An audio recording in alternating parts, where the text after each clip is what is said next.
What if I told you that you could make $1 million in 24 hours, even if today you are buried in debt, with no savings, no assets, no family connections, no wealthy friends to lend a hand?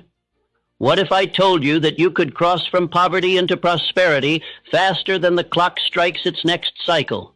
Even if you have failed in business, wasted years drifting, and find yourself now with nothing to show but regret? You would call me extreme. You would laugh in disbelief. You would whisper to yourself, "It cannot be so." But I tell you, I have seen fortunes turn in a single day. I have witnessed wealth rush toward a man as sudden as a storm, while his neighbor waited decades in vain. And I say to you now, it is not chance, it is not accident, it is not luck, it is law, a law hidden from the multitude because they would rather mock than obey. A law the rich will never shout from the rooftops because they know most men will not pay the price of definiteness. You are thinking, how? How could this be?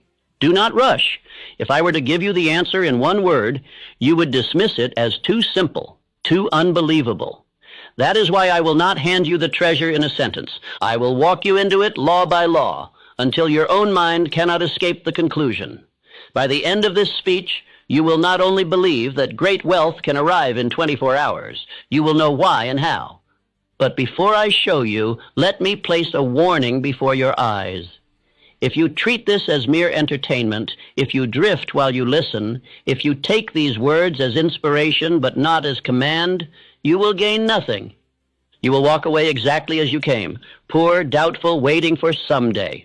This law does not honor the lazy. It bows only to the definite. Think of this.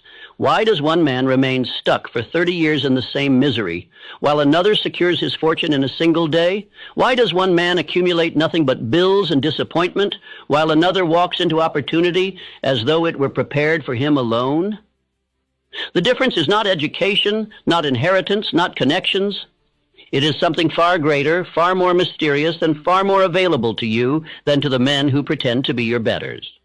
Frank W. Gonzalez discovered it when he stood in his pulpit and declared, "What I would do if I had $1 million." He had no million, no wealthy allies, no earthly reason to expect that his words would be answered. Yet within 24 hours, the fortune was his. Not because of chance, but because his words carried definiteness, desire, faith, and decision.